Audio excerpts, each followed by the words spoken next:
Alhamdulillahi Rabbil Alamin. Wassalatu wassalamu ala nabina Muhammadin wa ala alihi wa sahbihi ajma'in amma ba'd. Alors j'aimerais commencer ce dernier cours de la semaine par ce par quoi a terminé le cheikh Muhammad ibn Abdul Wahhab rahmatullahi alayhi son épître. Il l'a terminé par de belles notions et en l'occurrence une notion d'alliance et de désaveu par laquelle il avait également introduit son épître, si vous vous souvenez. Donc ça vous montre un petit peu l'importance de l'alliance et du désaveu dans notre religion.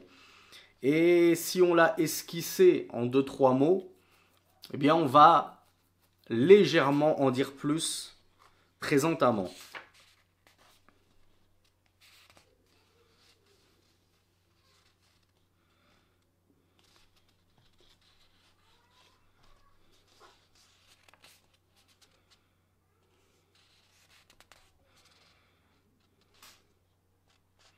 Donc le cheikh a terminé son épître en disant « Allah, Allah, ô mes frères, accrochez-vous à la base de votre religion. » C'est quoi déjà la base de notre religion?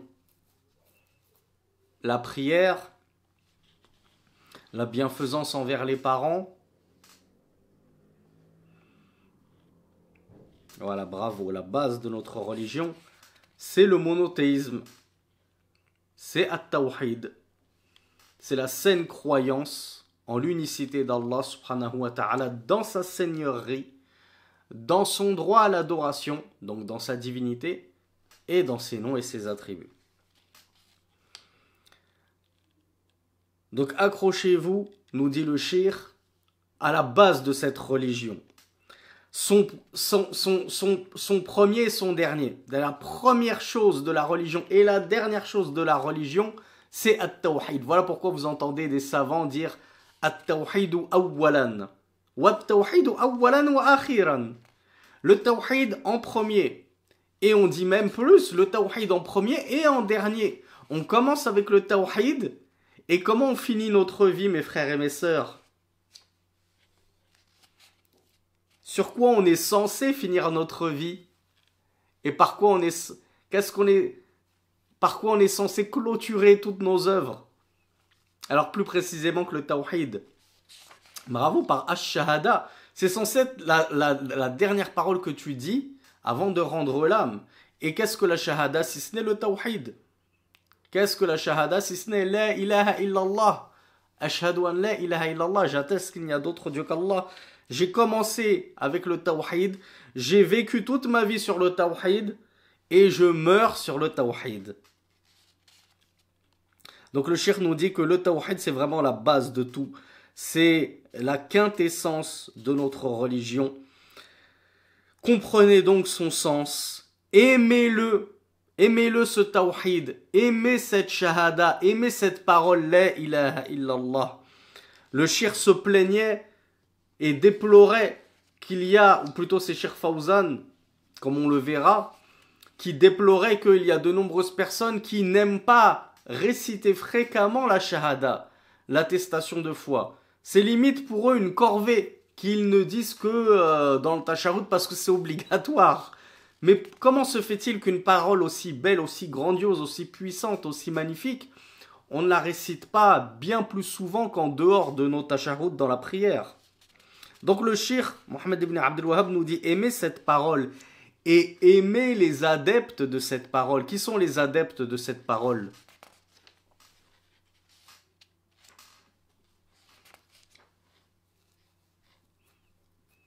Alors j'espère que vous en êtes convaincus lorsque vous me répondez ça. Les adeptes de cette parole, ce sont les musulmans. Donc on est censé aimer les musulmans. Voilà pourquoi le cheikh nous dit aimez cette parole, aimez ses adeptes et faites-en vos frères, quand bien même ils seraient très éloignés. Nous, on est en France, les musulmans du Pakistan à l'autre bout du monde, les musulmans au fin fond de l'Afrique, ça reste mes frères. Nous, on est au Maghreb, les musulmans ouïghours en Chine, ça reste mes frères. Peu importe les barrières géographiques, en islam, il n'y a pas de barrière dans l'alliance et le désaveu. T'es musulman, t'es mon frère. T'es pas musulman, t'es pas mon frère. Il nous dit, et mécroyez en les tawarites. Les tawarites, pluriel de tarout. Qui me rappelle ce que c'est que le tarout?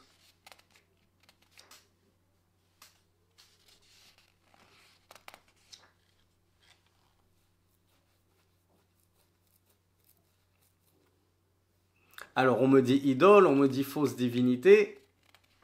La définition la plus complète, c'est celle de Dhun Nurayn qui me dit que c'est toute chose qui est adorée en dehors d'Allah, bien entendu. N'oublie pas de préciser en dehors d'Allah, Dhun Nurayn. Sinon, tu fais d'Allah un tarout, ce qui serait grave.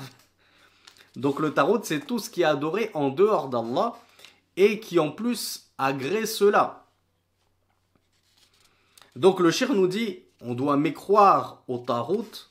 Donc, ça fait, comme on va le voir avec les explications de Cheikh Fawzan, ça fait partie intégrante de ton attestation de foi, La ilaha illallah. Tu dois ajouter la mécroyance en le tarot, en tout ce qui est adoré en dehors d'Allah subhanahu wa ta'ala. Tu dois t'en désavouer comme l'avait fait notre ancêtre Ibrahim, notre prophète Abraham, alayhi salatu wassalam. Wa'aduhum wa abriduhum. Et les tawarit, pardon, on doit les prendre pour ennemis et on doit les détester. Et on doit détester ceux qui aiment les tawarit. Et on doit, et ceux qui défendent les tawarit. Donc on doit détester les adeptes du faux, les adeptes des fausses divinités. Et ceux qui défendent leurs fausses doctrines. On doit leur vouer de l'aversion et non pas de l'amitié, de l'amour, comme on va le développer, incha'Allah. Et le shir nous dit, attention à ceux qui disent, oui mais moi, c'est pas mes oignons, entre guillemets. Ce que les autres font, qu'ils adorent les tawarit, qu'ils adorent tout ce qui est adoré en dehors d'Allah, c'est pas mon problème. Allah ne m'a pas chargé d'eux. Le shir nous dit, mais ceci est un mensonge. Bien sûr que ça te regarde. Pourquoi? Parce qu'Allah subhanahu wa ta'ala nous a imposé et rendu obligatoire la mécréance en le tawarit. Donc ça te regarde que des gens adorent autre qu'Allah subhanahu wa ta'ala. Pourquoi? Parce qu'Allah t'a imposé de te désavouer de ces gens-là. Donc voilà pourquoi il y a, j'ai envie de dire, la majorité des gens qui ne se désavouent pas des adeptes de l'association, parce qu'ils n'ont pas pleinement concrétisé le désaveu du tarout, et ils n'ont pas compris que cela faisait partie intégrante de leur attestation de foi. Mais non, moi au contraire, les adeptes du tarout, j'en fais mes meilleurs amis. Je vais manger au restaurant avec eux, on va se faire des cinémas ensemble, on se fait des vacances ensemble en Thaïlande, etc., etc.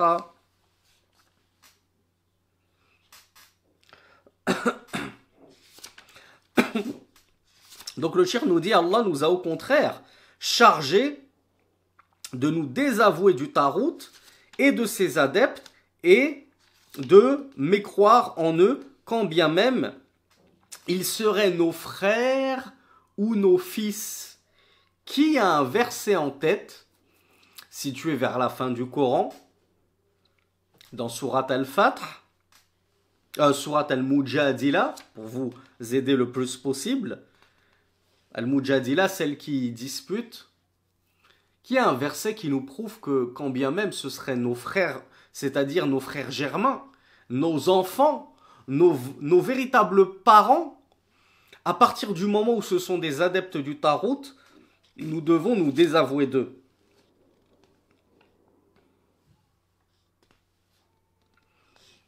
Alors, ouvrez votre Coran, ceux qui ont un Coran à portée de main, ouvrez votre Coran, Surat Al-Mujadila, et c'est facile, c'est le dernier verset, verset numéro 22, donc pour ceux qui veulent prendre la note, c'est le verset 22, c'est le dernier verset de Surat Al-Mujadila, celle qui dispute. Et je vous laisse le découvrir en même temps que moi. Qu'est-ce qu'il nous dit ce verset?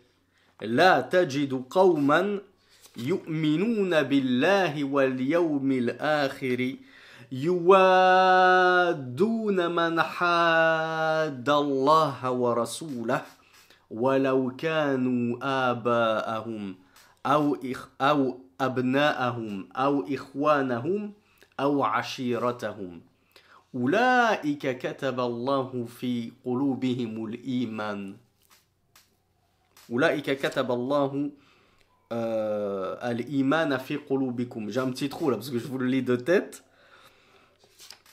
Donc Allah subhanahu wa ta'ala nous dit dans le dernier verset de celle qui dispute ou celle qui discute, Al-Mujadila, tu ne trouveras pas un peuple qui croit en Allah et en le jour dernier. Ça s'appelle comment un tel peuple? Ça s'appelle tout simplement des croyants.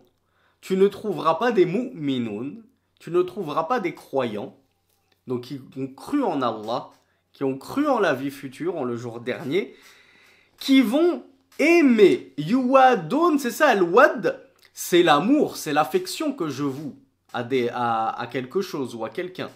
Tu ne les trouveras pas porter de l'affection à des gens qui combattent. Hadda, ça veut dire s'opposer à. Tu ne trouveras pas un peuple qui croit en Allah au jour dernier, aimer, porter de l'affection à ceux qui s'opposent à Allah et son messager, quand bien même il serait leur père, quand bien même il serait leur fils, quand bien même il serait leur frère, quand bien même il serait leur propre clan. Est-ce qu'il y a une preuve plus éloquente, plus évidente et plus magistrale que ceci, qui nous prouve le concept d'alliance et de désaveu, et qui nous montre à quel point certains imams malhonnêtes et prédicateurs malhonnêtes l'ont dévoyé aux gens afin d'aseptiser l'islam et de ne pas perdre leur public de peur de paraître pour des rigoristes ou je ne sais quoi. Dût-il être ton père, ton fils, ton frère ou un membre de ta tribu la plus proche, s'il s'oppose à Allah, il s'oppose au messager d'Allah, tu ne peux pas l'aimer. Comme on l'a dit, à part l'amour naturel que tu ne contrôles pas, parce que c'est ton père, c'est ton fils, c'est ta fille, c'est ta mère, c'est ta sœur, c'est ton frère. Donc il y a eu un amour naturel que tu ne peux pas contrôler. Mais ce que tu peux contrôler, c'est l'affection religieuse. Sur le plan religieux, je vais essayer de contrôler cet amour que j'ai pour mon père, mon fils, et faire précéder par-dessus l'amour que j'ai pour Allah. Et moi, j'aime tellement Allah, et j'aime tellement le messager d'Allah, sallallahu alayhi wa sallam, que ce n'est pas possible que je puisse aimer mon père qui traite mon Dieu de mensonge, qui dit qu'il n'existe même pas, qui traite mon prophète de pédophile, de voleur, d'imposteur, de magicien, de ceci, de barbare, de terroriste, tout ce que vous voulez. Comment je peux continuer à aimer mon père à 100%? Non. Mon amour, l'amour religieux, et cet amour que j'ai pour Allah subhanahu wa ta'ala, il va venir éteindre petit à petit l'intensité de l'amour que je vouais à mon père. Donc on voit que il est tout à fait possible que deux amours, ou plutôt que de l'amour et de l'aversion, de l'amour et de la haine, de l'amour et de l'inimitié, cohabitent dans le même cœur, comme nous donnons sans arrêt l'exemple et la parabole toute bête du médicament. La piqûre, le vaccin, même le fait de devoir te scarifier, te faire une phlébotomie pour t'extraire le sang parce que tu as été piqué par un serpent. C'est des opérations qui font mal et que tu n'aimes pas parce qu'elles te causent du mal, mais en même temps tu les aimes parce que tu sais que dedans se trouve ton remède par la permission d'Allah. Eh bien, si deux sentiments, comment on appelle ça, antagonistes, peuvent cohabiter dans ton cœur pour un simple médicament, pour une simple opération médicale, que dire du sentiment, du double sentiment qui peut cohabiter dans ton cœur lorsqu'il s'agit de ta religion, lorsqu'il s'agit de ton Dieu, lorsqu'il s'agit de prendre pour ennemis les ennemis de ton Dieu, et de prendre pour ennemis les ennemis de ton prophète.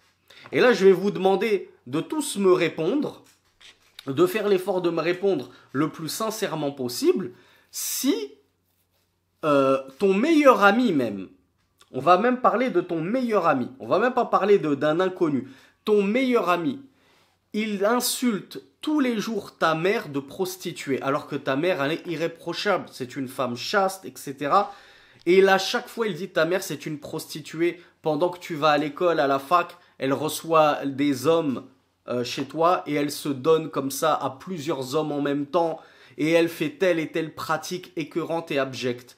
Et tous les jours, il insulte ta mère de ceci. Est-ce que tu vas continuer à l'aimer, ce meilleur ami?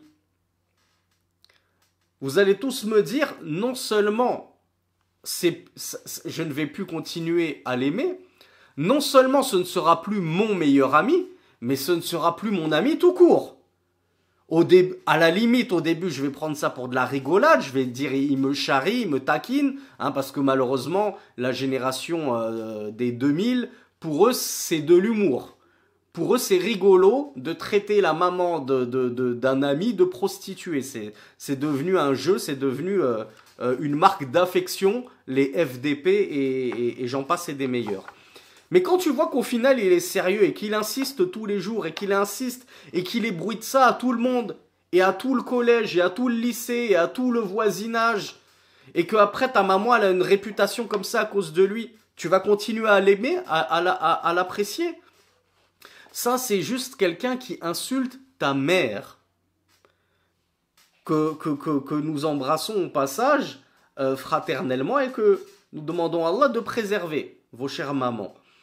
Qu'en est-il si cette personne-là l'insulte tous les jours, non plus ta mère, mais ton Dieu, ta divinité, ton adoré, celui que tu es censé justement adorer plus que ta mère, plus que ton père, plus que ta femme, plus que tes enfants, plus que ton prophète, Allah subhanahu wa ta'ala. Tu n'adores personne plus qu'Allah subhanahu wa ta'ala. Tu n'adores personne comme Allah. Eh bien lui, ton adoré, il en piétine la mention chaque jour, en disant qu'il n'existe pas, ou en disant qu'il a un fils, en disant qu'il a été engendré, et qu'il est sorti de l'utérus d'une femme, et des horreurs abjectes pas possibles, ou en disant que, en réalité, ton Dieu, c'est quelqu'un qui a une trompe d'éléphant, des cornes de gazelle, et qu'il s'appelle Vishnu, ou des choses comme ça. Comment tu peux aimer une telle personne qui insulte ton Dieu au quotidien, qui mécroit en ton Dieu? Et pareil avec le prophète Mohammed sallallahu alayhi wa sallam, qu'on est censé aimer plus que nos parents. Parce que si ce n'était Allah, puis le prophète Mohammed sallallahu alayhi wa sallam, nous n'aurions jamais reçu l'islam. Et nous n'aurions été guidés à cette voie de vérité. Donc le prophète sallallahu alayhi wa sallam, par la permission et la grâce d'Allah, nous lui devons tout. C'est lui qui a donné sa vie pour que cette religion nous parvienne. Donc bien sûr que le prophète, je l'aime plus que mes deux parents réunis et que mes enfants et que ma femme et que tous mes meilleurs amis.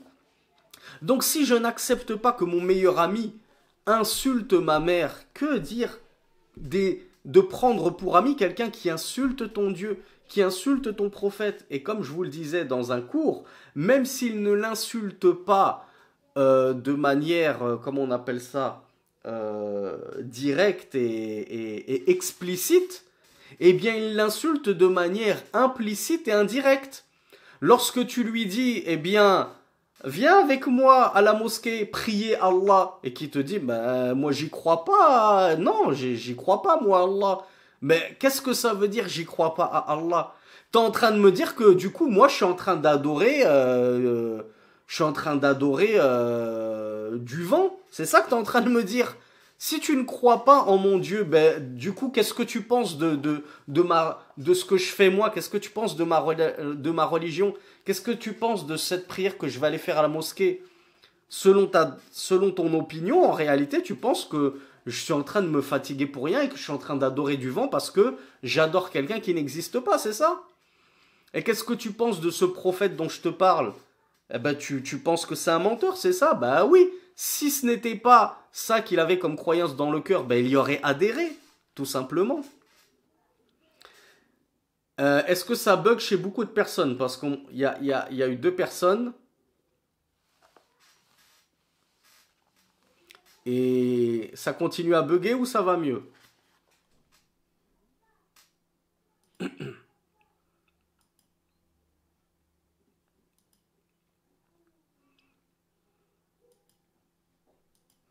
Je vais changer de Wi-Fi pour voir si ça va un peu mieux. Est-ce que c'était audible au moins tout ce que j'ai dit? Ou j'ai parlé dans le vent?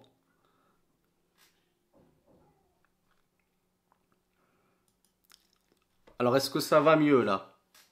Non, je vois moi-même, on me dit connexion instable. Ça va mieux de votre côté? D'accord. Bon, si c'était audible, tant mieux. Donc voilà pourquoi il est impensable, lorsqu'on est un véritable croyant qui véritablement a aimé Allah plus que tout et a cru en Allah avec certitude, de continuer à vouer une affection et un amour immodéré pour ses parents, pour ses frères et sœurs, pour ses meilleurs amis, alors que ce sont des ennemis d'Allah qui mécroient en Allah. Que ce soit des ennemis qui combattent notre Dieu, notre prophète sur les réseaux sociaux en faisant des caricatures, en faisant des blagues satiriques, etc., etc., ou que ce soit des gens qui les combattent au fond d'eux-mêmes en refusant d'y croire et en pensant donc que toi tu es dans l'erreur, alors que ce sont eux qui sont dans l'erreur. Bon, ben quelqu'un qui a l'opinion franche que tu es dans l'erreur, toi ça te fait plaisir ou ça te fait pas plaisir? Quand tu reçois déjà à ton examen un 10 sur 20, bah t'es pas content d'avoir eu une mauvaise note.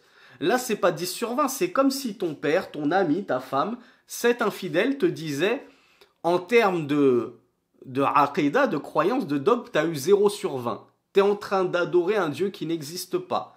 T'es en train d'adorer un Dieu qui est méchant, alors que mon Dieu à moi, il est amour, etc., etc. Il te met 0 pointé. Ben, comment ça peut te faire plaisir à toi? Donc forcément, vous voyez que quand on est véritablement croyant, parce qu'il y a beaucoup de frères et de sœurs qui ont du mal à le comprendre, qui se disent mais c'est nos parents, c'est difficile de les haïr. Non, justement, quand tu as un cœur qui est gorgé de monothéisme, de tawhid, et que tu l'as bien assimilé, eh bien, cet amour que tu voues pour tes parents, tu peux le freiner, tu peux le modérer, tu peux arriver à le moduler en le contrebalançant avec de l'inimitié en Allah. Donc oui, je vous aimerai toujours parce que vous êtes mes géniteurs, vous êtes mes parents. Et voilà, on a le même sang qui coule dans nos veines, etc., etc. Mais en même temps, il y a quelque chose qui fait que je ne peux pas vous aimer à 100%. Et il y a des facettes et des aspects de votre personnalité, de votre personne qui me rébute au plus haut point. Et cet aspect-là, ben, c'est votre mécréance, tout simplement. On l'a vu donc avec ce verset-là. Je vous apporte un deuxième verset parce que je ne suis plus sûr que... Est-ce que Cheikh Fawzan l'avait mentionné? Du coup, je n'ai pas envie de le délaisser au cas où on ne le reverrait pas. Encore une fois, je vous le cite de tête, donc j'ai pas la référence exacte. Allah subhanahu wa ta'ala nous dit لقد كان لكم أسوة حسنة في إبراهيم والذين معه إذ قالوا لقومهم إنا براء منكم ومما تعبدون من دون الله كفرنا بكم وبدا بيننا وبينكم العداوة والبغضاء أبدا حتى تؤمنوا بالله وحده. Je vais vous le réciter en français. Si quelqu'un peut en chercher la référence, la source pendant que je le récite, comme ça, on donnera la source à tout le monde. Alors il y a Ibn Omar qui me dit, Sourate 60, verset 4. Vous avez certes en Abraham et ceux qui étaient avec lui, les monothéistes comme Abraham, un excellent modèle. Donc ouvrez grand vos oreilles. Allah nous dit que ce sont un excellent modèle. Qu'est-ce qu'il faut en comprendre? Qu'est-ce qu'il faut comprendre de cela? Il faut comprendre de cela que nous devons les imiter. Si ce sont un excellent modèle, on doit prendre exemple sur eux et agir comme ils ont agi. Comment est-ce qu'ils ont agi? Vous avez certes en Abraham et ceux qui sont avec lui, ou ceux qui étaient avec lui, un excellent modèle. Lorsqu'ils dirent à leur peuple infidèle, leur peuple associateur, nous nous désavouons de vous. Inna bura'a'u minkum. Nous nous innocentons de vous. Qu'est-ce que ça veut dire nous nous désavouons de vous? Nous nous innocentons de vous, c'est-à-dire nous nous désavouons de votre kufr. Nous nous désavouons de votre mécréance. Nous sommes innocents de ce que vous êtes en train d'associer à Allah subhanahu wa ta'ala. Kafarna bikum. Nous mécroyons en vous. Wabada baynana wa baynakumul adawatu wal baghda'u abadan. Et entre nous, entre vous et nous, sera à tout jamais al-adawatu. Al-adawatu, ça vient de al-adou, l'ennemi. Donc entre nous résidera à tout jamais l'animosité, c'est-à-dire nous sommes désormais ennemis. Wal-baghda'u, qui sait ce que c'est qu'al-baghda'u, al-bourd? Ana ubridu dhalika. Alors c'est pas l'énervement. L'énervement c'est al-ghadab. Bravo Ryan. Al-baghda'u wal-bourd, c'est la haine. H-A-I-N-E majuscule. C'est Abraham qui a dit ça à son propre père. Vous imaginez un petit peu, nous nous désavouons de vous, nous les monothéistes. Et nous mécroyons en vous et en vos idoles. Et entre vous et nous, désormais régnera à tout jamais, abadan, pour toujours, l'inimitié, c'est-à-dire l'animosité. On n'est pas copains, on n'est pas amis, il n'y a pas d'affection entre nous. Il y a plutôt de al-barda, de la haine entre nous, à tout jamais, sauf illa hatta tu'minu billahi wahda, jusqu'à ce que vous croyez en Allah seul. C'est ça qui est important de rappeler, mes frères et mes sœurs. Il y en a beaucoup qui oublient que Allah subhanahu wa ta'ala, il pardonne absolument tous les péchés, même le kufr, si on s'en repent. Même la mécréance, l'association, si tu t'en repens, Allah va te pardonner, bien entendu. Donc, entre nous, quand bien même vous seriez nos parents, nos enfants, nos frères, etc., règne l'inimitié et la haine jusqu'à ce que vous croyiez en Allah seul, c'est-à-dire jusqu'à ce que vous deveniez des monothéistes comme nous. Si vous voulez persister dans votre polythéisme, dans votre athéisme, dans votre bouddhisme, christianisme, judaïsme, laïcisme, tout ce que vous voulez, alors nous ne sommes pas amis. Nous pouvons avoir de l'amour naturel pour vous parce que vous êtes nos parents, etc. Mais nous ne sommes pas amis. Il n'y a pas d'amitié entre nous, il n'y a pas d'affection entre nous. Est-ce que, et ça c'est Abraham, ça c'était Abraham, le modèle de l'humanité. Celui que même notre prophète sallallahu alayhi wa sallam prenait par modestie pour modèle. Abraham, l'un des 5 plus grands messagers qu'Allah subhanahu wa ta'ala a envoyé à l'humanité, et c'est très probablement le 2e meilleur messager après notre messager Mohammed sallallahu alayhi wa sallam. Et c'est Allah qui a introduit ce verset en nous disant, donc Angel m'a confirmé que c'était bien la sourate 60 verset 4. C'est Allah qui a introduit ce verset en disant vous avez un excellent modèle en Abraham et ceux qui étaient avec lui. Donc on comprend que c'est un modèle qu'on doit imiter. On doit se comporter ainsi. On doit absolument faire renaître l'alliance et le désaveu. On ne doit pas en avoir honte. On ne doit pas être gêné. On ne doit pas avoir peur de passer pour des extrémistes. Parce que le prophète Mohammed sallallahu alayhi wa sallam et ses compagnons eux-mêmes se sont séparés géographiquement de leurs amis polythéistes, de leur famille polythéiste, et ils sont allés se réfugier à Médine. Et ils ont coupé cette relation qu'il y avait avec les polythéistes et les associateurs. Il n'y avait plus cette amitié. C'est pas, ah ouais, lui c'était mon ancien ami à la Mecque, je vais aller le visiter tous les ans pour prendre de ses nouvelles, etc. Tant que vous ne voulez pas être monothéiste, alors c'est l'inimitié entre nous. À tel point que lors de la grande bataille de Badr, la première bataille de l'islam, et même dans la bataille de Uhud, eh bien on voyait le fils et le père s'entretuer. Le fils associateur qui essayait de tuer son père devenu musulman, et vice-versa. Le fils musulman qui tentait de tuer son père associateur. Donc il n'y avait plus cette notion de famille. Pourquoi? Parce que la foi passe avant tout. Et il y a Zoom User qui me dit qu'il a dû baisser le son parce qu'il se trouve à côté de sa mère qui est chrétienne. Mais c'est ça le plus triste. C'est qu'on a honte de notre religion. Et ne le prends pas mal, hein, Zoom User. On a honte de notre religion. Mais dis à ta mère d'ouvrir sa Bible. Alors, j'ai pas le verset de tête. Hein, je connais même pas les numéros des versets par cœur du Coran. C'est pas pour connaître ceux de la Bible. Qu'est-ce qu'il aurait dit Jésus dans leur propre Bible? Je ne pensais pas que je sois venu apporter la paix, mais je suis venu apporter l'épée qui séparera le fils du père. Qu'est-ce que c'est ça si ce n'est pas le verset du djihad? Et probablement, wallahu a'lam, Allah est plus savant, il ne serait pas étonnant que ce verset-là et cette parole-là soient un verset authentique de la Bible originelle et une parole authentique de Jésus. Puisque Jésus, effectivement, il est venu séparer le fils musulman soumis à Allah, qui a embrassé la religion de Jésus, de son père associateur, juif ou idolâtre, ou etc.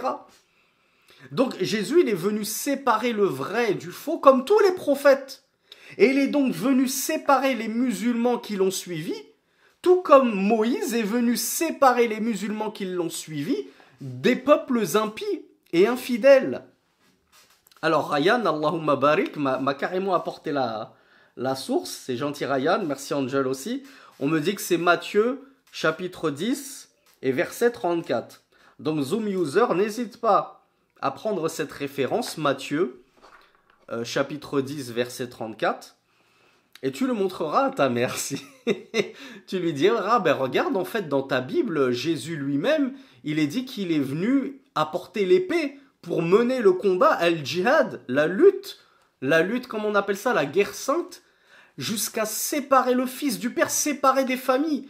Pourquoi séparer des familles si ce n'est pour la foi?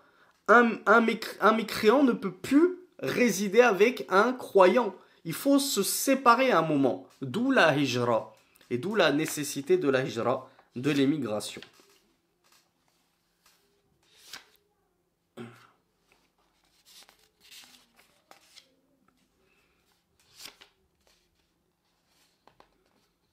Donc est-ce que maintenant, l'ambiguïté de oui mais on a le droit d'épouser des chrétiennes et des juifs, nous les musulmans, c'est dissipé? Je pense qu'avec tout ce qu'on a vu, vous comprenez maintenant que oui, tu as le droit de l'épouser, cette juive et cette chrétienne, mais ça ne veut pas dire que tu dois l'aimer d'un amour inconditionnel.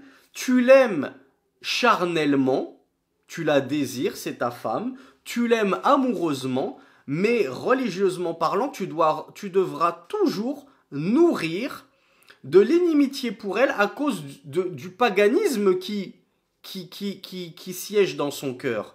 Et si tu es un vrai croyant, avec un cœur qui lui est gorgé de tawhid, tu ne devrais pas avoir de problème à trouver cela répugnant de voir ta femme agenouillée devant un crucifix en train d'invoquer un autre qu'Allah subhanahu wa ta'ala. Tu ne devrais pas avoir de problème de voir que ta femme ne se lave pas 5 fois par jour. Pendant que toi, tu fais tes ablutions et que tu poses le front 5 fois par jour. Et elle, c'est à peine si elle va à l'église 1 fois par semaine. Tu ne devrais pas avoir de problème de finir par nourrir aussi de l'inimitié envers ta propre épouse. Et c'est ça le véritable tawhid. C'est ça la véritable concrétisation de la ilaha illallah. Et ce n'est pas pour rien que les savants contemporains de nos jours nous recommandent de ne plus épouser de kitabiyat. On a tellement de sœurs esselées, éplorées dans notre Ummah, qui sont des perles dans leur écrin, et qui ne trouvent pas chaussures à leurs pieds. Et nous, on va aller chercher ailleurs, subhanallah.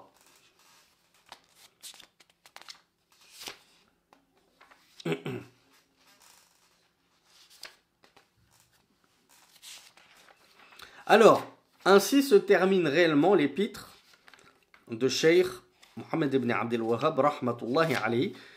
Vous l'avez sûrement donc remarqué, à l'issue de ce 5e cours, qui n'est pas encore tout à fait fini, mais vous avez vu que, déjà rien que les propos du shir, avec ce qu'on a commenté modestement, sont très compréhensibles.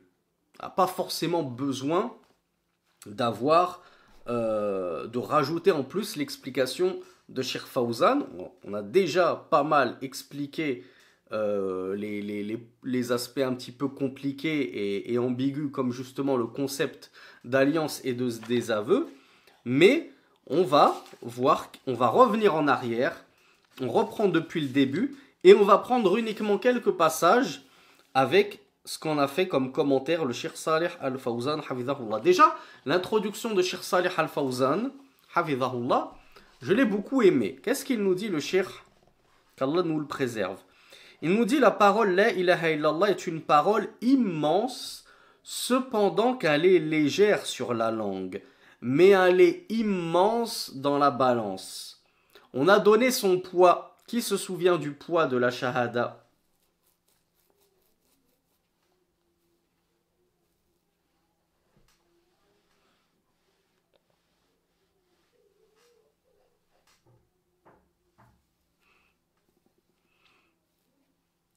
Alors j'ai vu que vous m'aviez posé des questions entre-temps. N'hésitez pas à me les poser à la fin du cours, Inch'Allah, les questions. Quitte à les noter sur un bout de papier, puis vous me les posez à la fin du cours.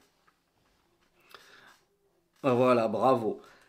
Rasulullah sallallahu alayhi wa sallam avait dit que si on prenait une balance et on posait sur l'un des plateaux de la balance les cieux et tout ce qui se trouve dans les cieux, ainsi que la terre et tout ce qui se trouve dans la terre. On met tout ça d'un côté de la balance. Et de l'autre côté, on met La ilaha illallah. Eh bien, c'est La ilaha illallah qui l'emporterait sur la balance et qui peserait plus lourd dans la balance. Et pourtant, est-ce que c'est dur, La ilaha illallah? Des Français de souche comme moi, des frères africains, non arabophones, bien entendu, des frères asiatiques, des frères indo-pakistanais qui n'ont que le ourdou de base, etc. On arrive tous au final à le sortir, La ilaha illallah. Parfois on ne lit pas le Coran de la plus belle des façons, on a encore un petit peu de mal, mais La ilaha illallah, Allah l'a vraiment facilité. Donc le Cheikh Fawzan nous dit que c'est une parole qui est très légère à prononcer, très facile, mais sur la balance, elle n'est pas légère, elle est extrêmement lourde. Elle est plus lourde que les cieux et la terre et tout ce qu'ils contiennent. Il nous dit cette parole, un la, ce n'est pas une simple prononciation, comme nous l'avions vu dans le tout premier cours, mais plutôt un la, un sens, que vous connaissez tous maintenant, je l'espère, le sens de La ilaha illallah, et un la des implications. Parmi ces implications, qu'est-ce qu'on trouve?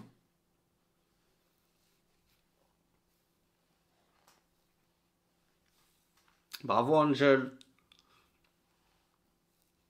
Qu'est-ce qu'on peut citer d'implications? Bravo Abou Safwan, bravo Bint Amin, bravo Don Nourain, bravo Amina, bravo Hawa. L'alliance et le désaveu, ce dont on vient juste de parler à l'instant, ça fait partie des implications de La ilaha illallah. Affirmer qu'il n'y a d'autre Dieu qu'Allah, ça implique que tu dois apprendre à te désavouer de ceux qui contredisent cette parole. Et ça implique que tu dois apprendre à aimer ceux qui disent cette parole, comme on l'a dit dans des cours précédents, même si c'est un voisin qui te nuit, même si c'est une sœur qui parle beaucoup dans ton dos. c'est vrai, ils ont leur lot de péchés, et Yaoum al-Qiyamah, au jour dernier, ils rendront des comptes à Allah, ils te rendront des comptes, et ils te donneront leur hasanat, inshallah. Ne t'en fais pas, Allah ne lésera nulle âme. Mais tant qu'il reste musulman et qu'il dit La ilaha illallah, ça reste ton frère, ça reste ta sœur, et pour cela, tu dois les aimer en Allah. Et il n'y a aucun empêchement à ce que dans ton cœur cohabitent deux sentiments antagonistes vis-à-vis d'une personne, comme nous l'avons dit. C'est le cas pour un non-musulman, comme mon père, mécréant. Je l'aime parce que c'est mon père et je le déteste parce qu'il est mécréant. Eh bien, c'est pareil pour un musulman. Je l'aime parce qu'il est musulman et en même temps, je le déteste parce que c'est une pourriture. Excusez-moi du terme, c'est une pourriture. Il y a des gens, ce sont de vraies pourritures. Donc le Cheikh Salih Al-Fawzan, Hafidhahullah, nous dit que la ilaha illallah, c'est pas simplement une parole, elle a un sens qu'il convient de comprendre, elle a des implications, et elle a des arcanes, elle a des piliers, et elle a des shurut, elle a des conditions qu'il est indispensable de connaître.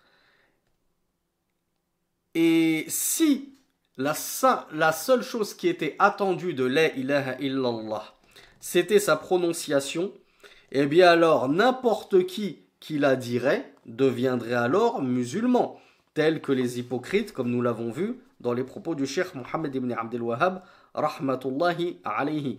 Ou bien n'importe qui dirait la ilaha illallah, puis il n'aurait pas eu besoin d'œuvrer en fonction de cette parole. Donc moi je dis la ilaha illallah, mais pas de prière, pas de jeûne, pas de zakat, pas de pèlerinage, pas de voile, pas de je mange halal et j'évite le haram, pas d'éloignement de la fornication, ben qu'est-ce qu'il te reste à part la ilaha illallah? À part cette prétention, en quoi tu l'as, qu'est-ce qui nous prouve que tu es sincère quand tu dis la ilaha illallah? Qu'est-ce qui prouve que tu l'as compris? Eh bien, on voit que les actes traduisent la croyance du cœur. Tu crois avec ton cœur, tu prononces et attestes avec ta langue, et tes actes ensuite le prouvent et le traduisent au quotidien.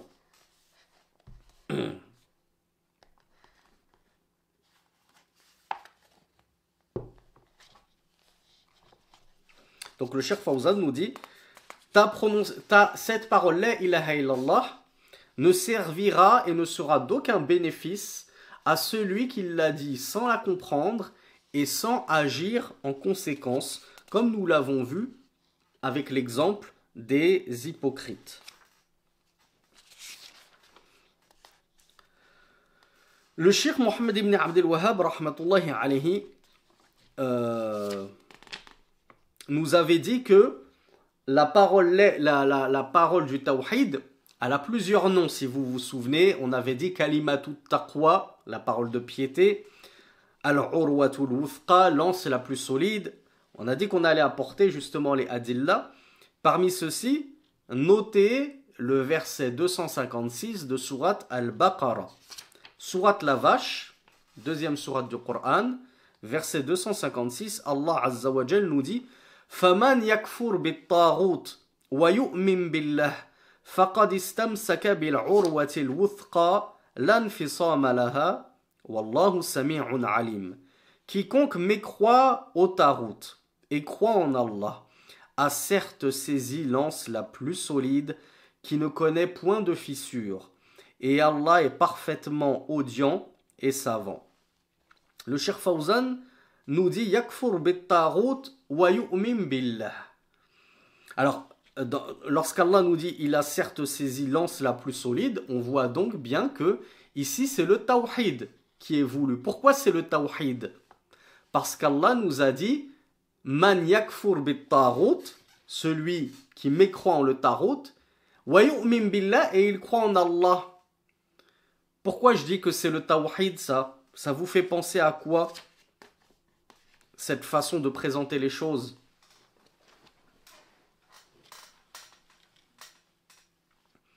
Alors non, ici c'est pas le wala wal bara. Bravo Shalahi. Bravo Amina. Bravo Bint Amin. Ici, eh bien c'est une autre façon de prononcer la shahada. Souvenez-vous ce que je vous avais expliqué. je vous avais dit, la parole d'unicité, la ilaha illallah, en réalité, on peut la dire de différentes façons. Je vous dis pas que tu peux la dire de différentes façons pour entrer en islam, ou tu peux, dans ta prière, au lieu de dire Ashhadu an la ilaha illallah, tu le dis d'une autre façon. Non, je vous dis, comme ça, dans la vie de tous les jours, lorsque je veux apporter mon témoignage de foi, je peux dire autrement que la ilaha illallah, et ça va revenir à la même chose. Eh bien, en l'occurrence, ici, on voit qu'il y a une autre façon d'attester de l'unicité d'Allah subhanahu wa ta'ala, d'apporter le tawhid, c'est le fait de mécroire en le tarout et croire en Allah. Donc moi, je crois en Allah et je mécrois au tarout. La mécroyance en le tarout, elle correspond à quoi? Eh bien, elle correspond à la partie la ilaha de la shahada. Elle correspond à la négation de la shahada. Man yakfur bit tarout, quiconque mécroit au tarout égale la ilaha. Je dis, il n'y a point de Dieu. Donc ce tarout, tout ce qui est adoré, tous ces dieux qui sont adorés en dehors d'Allah, moi je mécrois en eux. Point de Dieu qui mérite l'adoration. Illallah wa yu'min billah. Et ensuite Allah nous dit, et quiconque croit en Allah, wa yu'min billah, ça correspond à illallah. Cette adoration que j'ai niée au tarout et à tout ce qui était adoré en dehors d'Allah, eh bien je l'avoue à Allah seul. Donc on voit bien que Man yakfur bit tarut wa yu'min billah, c'est l'équivalent de la ilaha illallah. Voilà pourquoi Allah nous dit, celui qui mécroit en le tarout et croit en Allah a saisi l'anse la plus solide, c'est-à-dire il a saisi le tawhid. Il a saisi le véritable monothéisme. C'est ça le monothéisme. C'est ça la ilaha illallah. C'est pas juste dire j'atteste, je crois en Allah. Mais dans le même temps, tu ne mécrois pas en le tarout. Tu ne mécrois pas en ce qui est adoré en dehors d'Allah. Moi je crois en Allah. Mais vous savez que les chrétiens d'Égypte, les Coptes, ils appellent Dieu Allah. Et ils vous disent même parfois Inch'Allah. Et ils vous passent le salam, assalamu alaykum. Mais pour eux, le Allah, c'est le Père. Donc, vous allez me dire, ben, du coup, ils ont cru en Allah, alors puisqu'ils croient au Père, ils croient en Allah.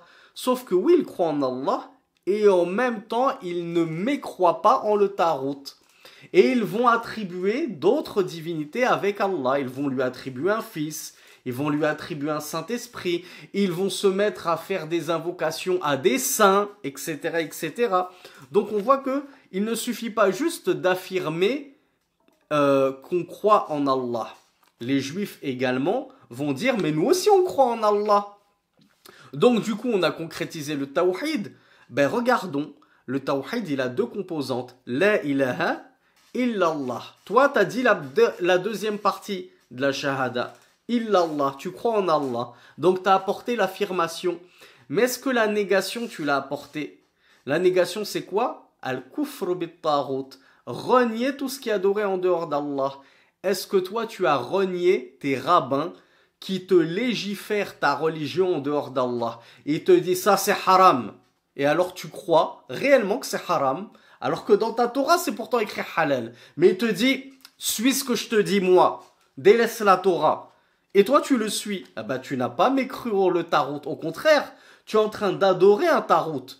Tu es en train d'adorer quelqu'un qui se prend pour Allah, qui pense qu'il lui est permis de légiférer en dehors d'Allah subhanahu wa ta'ala. Donc le Cheikh Fawzan, hafidhahullah, nous dit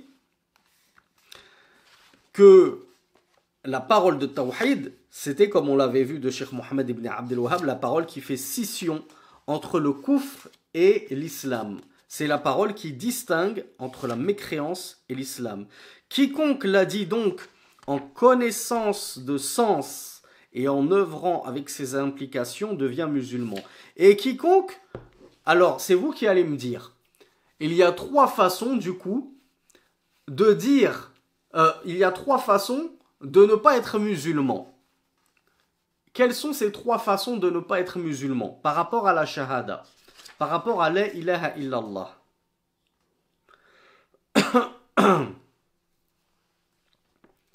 Je vous aide. Cheikh Fawzan a dit, quiconque l'a dit en connaissant son sens et en œuvrant selon cette affirmation, est devenu musulman. Il est certes musulman. Du coup, qui est le non-musulman? Alors, j'attendais de votre part une réponse complète. Je vous ai dit quelles sont les 3 façons de ne pas être musulman. Il y en a pas mal d'entre vous qui m'avaient apporté seulement une façon.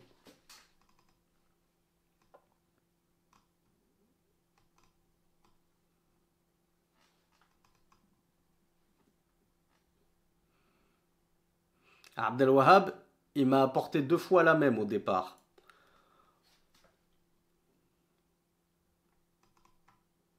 Quoique non, c'était pas la même, mais c'était pas ce qui était attendu.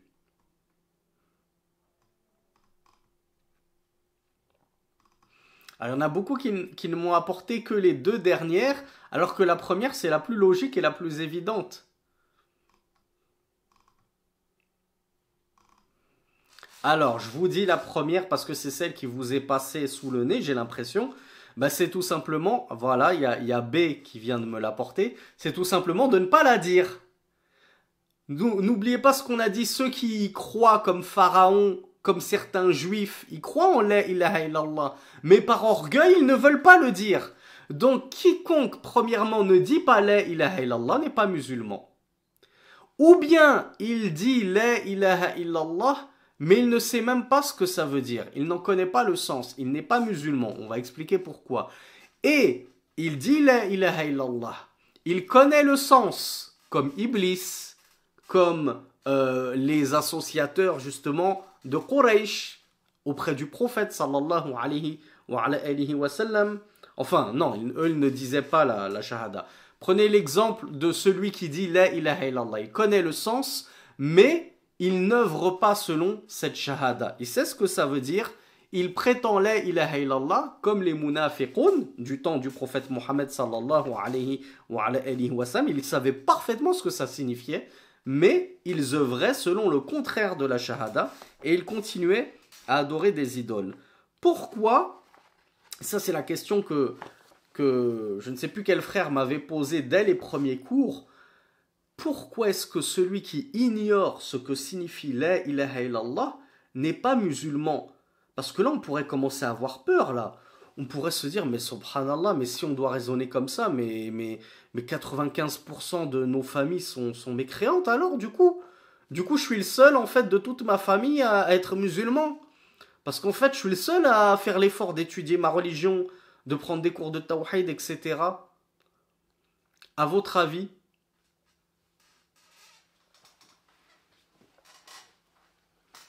Donc il y a Nénéou qui m'a déjà apporté la bonne réponse, donc il a compris pourquoi. Hawa aussi, elle a la bonne réponse.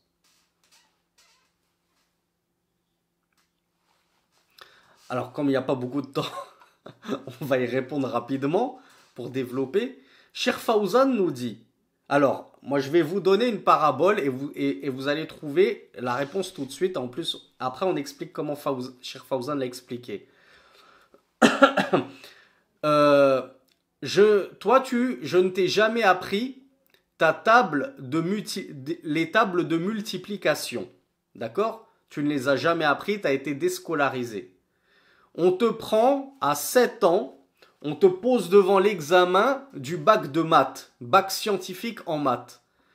Est-ce que tu peux résoudre la moindre équation si de base, tu n'as jamais rien appris? Tu ne connais pas les tables de multiplication. Est-ce que tu peux réussir l'examen? Impossible, on est d'accord. Eh bien, moi je te dis, comment est-ce que tu peux réussir l'examen du monothéisme?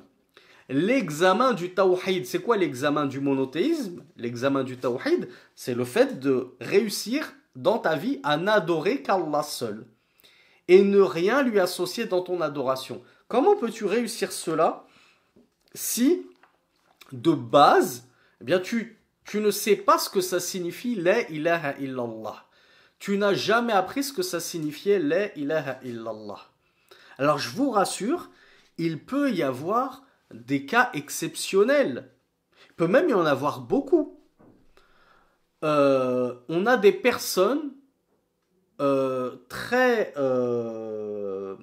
éloignées de l'étude de la science, qui vivent dans des villages très reculés, et pourtant ils ont ce qu'on appelle cette fitra, cette saine nature, de ne croire qu'en Allah et de n'adorer qu'Allah, et de réprouver les idoles. Et qui est-ce qu'on avait cité comme exemple en cela? Bravo. On a cité Abu Bakr, on a cité Ali ibn Abi Talib, on a cité le prophète Mohammed sallallahu alayhi wa sallam lui-même. Ils ne connaissaient pas le livre. L'islam ne leur était pas encore parvenu. Et pourtant, ils étaient malgré tout des monothéistes. Ils exécraient l'association. Ils abhorraient au plus haut point, c'est-à-dire ils détestaient au plus haut point l'association. Donc déjà, ils avaient cette saine nature qui les préservait. Donc rassurez-vous, mes frères et mes sœurs, vous pouvez avoir des gens dans votre famille qui, malgré qu'ils n'ont jamais étudié le tawhid, ils sont restés sur la saine nature. Ils détestent l'association. Ce sont des gens simples. Donc eux, quand ils voient déjà une main de Fatma, ils se disent tout de suite, qu'est-ce que c'est que ces gris-gris encore? Et tu lui ramènes un œil de Turquie ou de je ne sais où, et il te le jette à la poubelle, il te dit, qu'est-ce que c'est que ces superstitions encore? Et tu lui dis, j'ai croisé un chat noir, ça va me porter bonheur, il te met une claque. Il te dit, arrête tes bêtises, là. Qu'est-ce qu'on dirait une gamine de 7 ans, là? Qu'est-ce que c'est que ces bêtises que tu me racontes? Vous voyez? Alors qu'ils n'ont jamais étudié. Mais pourtant, leur cœur, il est accroché à Allah subhanahu wa ta'ala. Cependant, il se peut que il y ait des personnes qui, à cause de leur non-étude de la science, à cause de leur non-étude du tawhid, de la aqidah, de la croyance, vont justement tomber dans le shirk sans savoir que c'était du shirk. Et je reprends le même exemple que j'ai pris pour la main de Fatma, l'œil bleu, là, le nizar, les trèfles à 4 feuilles, les horoscopes. Ben toi, tu n'as pas étudié la ilaha illallah, tu n'as pas étudié le tawhid, tu n'as pas étudié la croyance. Donc toi, tu dis la ilaha illallah, tu penses être monothéiste, etc. Mais tu lis un horoscope et tu y crois. Tu lis la semaine, oh, je vais faire une rencontre amoureuse depuis le temps que j'attends de trouver ma femme. Ça y est, c'est cette semaine, je vais retrouver c'est écrit, vous allez rencontrer votre âme sœur. Alors toute la semaine, c'est le pento dans les cheveux, belle coupe au gel, c'est le costard, c'est le parfum de partout. Parce que, pourquoi tu t'apprêtes comme ça? Parce que tu y crois vraiment. Tu crois ce que elle, là, Madame Goulougoulou, Ngoulougoulou, de je ne sais où, elle t'a dit que tu allais rencontrer ton âme sœur. Ben, qu'est-ce que tu es en train de faire? Outre le côté superficiel de la chose, de oh, j'ai juste cru, voilà ce qu'il y avait dans mon horoscope. Mais il faut aller plus loin que ça. Ça veut dire quoi croire en son horoscope? Ça veut dire que tu penses que quelqu'un d'autre qu'Allah subhanahu wa ta'ala connaît l'invisible. Or, Allah subhanahu wa ta'ala nous dit, si vous pouvez me donner un coup de pouce et me retrouver le numéro du verset de la sourate sur internet, وَعِنْدَهُ مَفَاتِحُ الْغَيْبِ لَا يَعْلَمُهَا إِلَّا هُ. Et auprès de lui sont les clés de l'invisible. Ne les connaît que lui.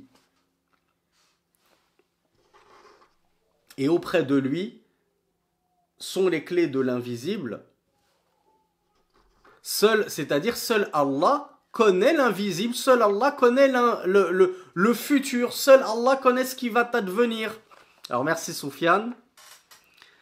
Surat Al-An'am, donc les bestiaux, surat numéro 6, verset 59. Donc Allah nous dit que c'est lui qui connaît l'invisible. Donc, quand toi tu crois en un horoscope, qu'est-ce que tu es en train de faire?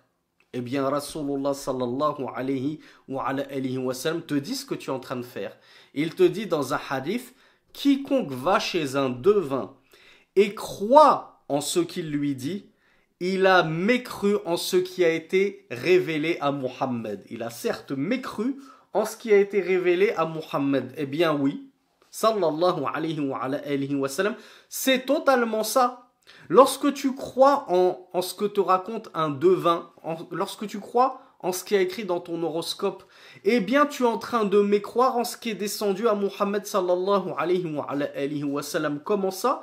Bien tu mécrois en ce verset numéro 59 de la sourate 6, les bestiaux, Al-An'am.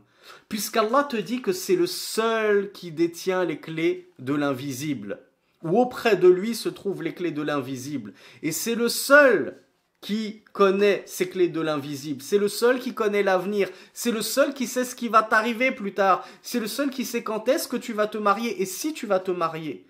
Donc, toi, lorsque tu crois en Madame Soleil, Madame Irma ou Madame Ngoulou, eh bien, tu es en train de mécroire en ce verset. C'est comme si tu disais, non, non, ce verset, il est faux, c'est pas vrai. Elle aussi, elle connaît l'invisible. Elle aussi, elle sait ce qui va m'arriver demain. Elle sait ce qui va m'arriver cette semaine. Est-ce que vous comprenez maintenant pourquoi celui qui ne connaît pas le sens de la ilaha illallah, qui ne comprend pas ce que ça signifie il n'y a d'autre Dieu qu'Allah, il peut tomber dans le polythéisme parce qu'il n'aura pas appris à se prémunir de l'association. Il ne saura toujours pas ce qui constitue de l'association en Allah subhanahu wa ta'ala.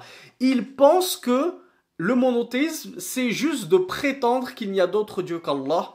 Puis, ensuite, tu fais ce que tu veux, tu fais n'importe quoi, tu crois en des fers à cheval, tu crois en des trèfles à 4 feuilles, tu crois que passer sous une échelle, ça porte malheur, tu crois au vendredi 13 et tu vas acheter ton ticket à gratter, haram sur haram, t'es tombé dans le haram des jeux de hasard, doublé du haram du qimar et du shirk, de croire justement en cette superstition-là, que le vendredi 13, ça porte bonheur, etc., etc. Voilà pourquoi le fait de ne pas étudier la ilaha illallah, et donc de ne pas comprendre ce que ça signifie et ce que ça implique, eh bien ça va faire que tu ne seras pas préservé, contrairement aux véritables monothéistes, de tomber dans toutes ces shirkiyat, toutes ces voies qui mènent justement à l'association à Allah subhanahu wa ta'ala. On donne un dernier exemple et on termine dessus parce que je vois que je vous ai dépassé l'heure.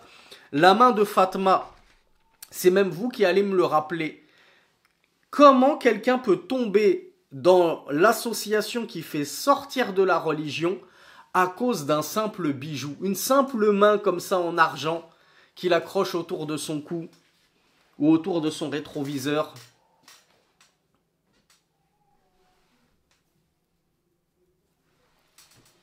Voilà, je suis content que vous en soyez souvenu. Et qisu alayhi. Faites des analogies pour tout le reste. On cite la main de Fatma comme exemple, on cite l'horoscope comme exemple, et ça vaut pour toutes les autres shirk. Il y a tous les autres actes de shirk. Tu peux tomber dedans si tu n'as pas bien étudié, si tu ne sais pas ce que ça signifie la ilaha illallah.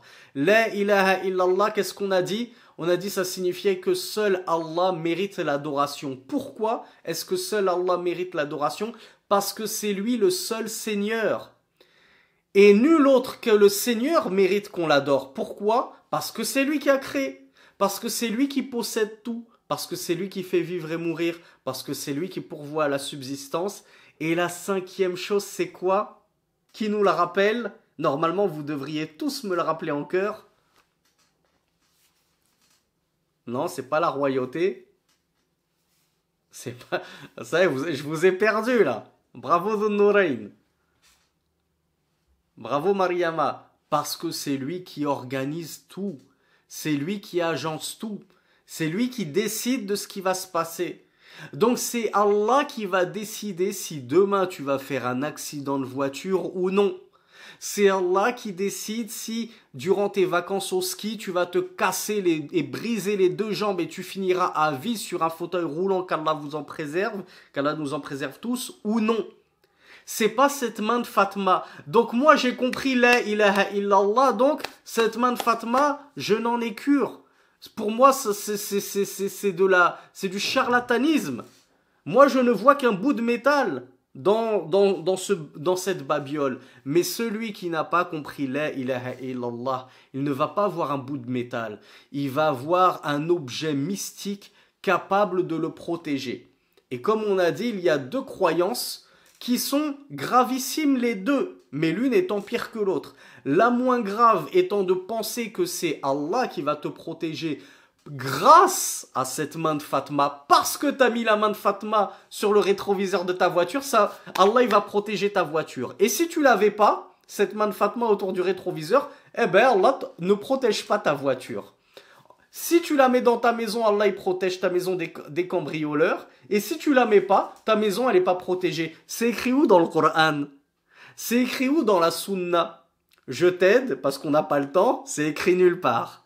Donc tu es en train d'inventer une cause, tu es en train de prétendre qu'il y a une cause efficace qui protège par la permission d'Allah, alors que c'est faux. Qu'est-ce que tu es en train de faire si ce n'est de mentir sur Allah subhanahu wa ta'ala et sur la religion d'Allah? Eh bien, cette croyance-là, c'est du petit polythéisme. Pourquoi c'est juste petit? Parce que malgré tout, tu dis c'est Allah qui me protège. Mais par l'intermédiaire de ce gris-gris, de cet œil bleu, de ce truc que m'a donné le marabout, le frère, etc., ben ça n'en demeure pas moins du petit polythéisme. Et le petit polythéisme, c'est la porte grande ouverte vers le grand polythéisme. Et du coup, c'est quoi le grand polythéisme par rapport à ces choses-là, à tous ces gris-gris? Eh ben, c'est de croire, comme vous me l'avez dit, que c'est le gris-gris lui-même qui protège. Tu penses même plus à Allah. Toi, quand tu conduis, t'as le cœur apaisé parce que tu te dis, ah, il y a la main de Fatma sur mon rétroviseur, il peut rien m'arriver. tu préfères mettre une main de Fatma, tu rigoles de ceux qui mettent un Coran. Et je dis pas que c'est quelque chose à faire. Hein. Il y a le Coran, Allah l'a pas descendu pour qu'on le mette sur la banquette arrière de la voiture pour la protéger des voleurs ou des accidents. Le Coran, il nous l'a descendu pour qu'on le lise et qu'on le médite. D'accord? Mais tu rigoles de ceux qui font ça, alors que toi tu fais encore pire, tu mets une main de Fatma. Et tu penses que c'est elle qui va te protéger. Et quand la police a intercepté des cambrioleurs qui étaient sur le point de te cambrioler, tu dis heureusement que j'avais la main de Fatma, c'est elle qui nous a protégés. Donc si tu remets carrément la protection sur le bénéfice de la main de Fatma, de cet œil, de ceci, de cela, mais tu en as fait un Dieu. Tu as associé à Allah subhanahu wa ta'ala. Tu viens de prétendre que c'est cette chose-là qui t'a protégé. Donc tu viens de prétendre que c'est cette chose-là qui organise les choses, qui agence le monde, qui décide de ce qui se passe ou de ce qui se passe pas. Et là, c'est plus qu'un Dieu que tu en as fait. Tu en as fait quoi? Bravo. Là, tu en as carrément fait un seigneur. Tu es devenu encore plus associateur. Quand bien même tu dis la ilaha illallah 36 fois par jour, si ça te fait plaisir. Dis-le même 100 fois. Ça ne te servira à rien. Yawm al-qiyamah, toutes tes œuvres seront réduites en cendres. Pourquoi? Parce que tu es devenu encore plus associateur que les associateurs du temps du messager d'Allah sallallahu alayhi wa sallam, qui lorsqu'on leur disait qui organise l'affaire, qui décide de toute chose, disaient c'est Allah. Et toi tu es en train de dire c'est cette main de Fatma qui protège, c'est cette chose-là qui nuit ou qui bénéficie, etc. etc. هذا والله أعلم وصلى الله عليه وصلى الله على نبينا محمد وعلى آله وصحبه أجمعين سبحانك اللهم وبحمدك أشهد أن لا إله إلا أنت أستغفرك وأتوب إليك. Je vous donne rendez-vous la semaine prochaine, Inch'Allah, pour la deuxième partie de ce séminaire, où on verra d'autres fawaïd, d'autres informations utiles au sujet de la ilaha illallah, et surtout on étudiera, Inch'Allah, qu'est-ce que c'est que al-ibada, qu'est-ce que c'est que l'adoration qu'on ne peut donc vouer qu'à Allah, seul et sans associé. Je vous accorde un petit quart d'heure, Inch'Allah, de questions-réponses s'il y en a. Et pour les autres, je vous dis à la semaine prochaine, Inch'Allah. Wassalamu alaikum wa rahmatullahi wa barakatuh.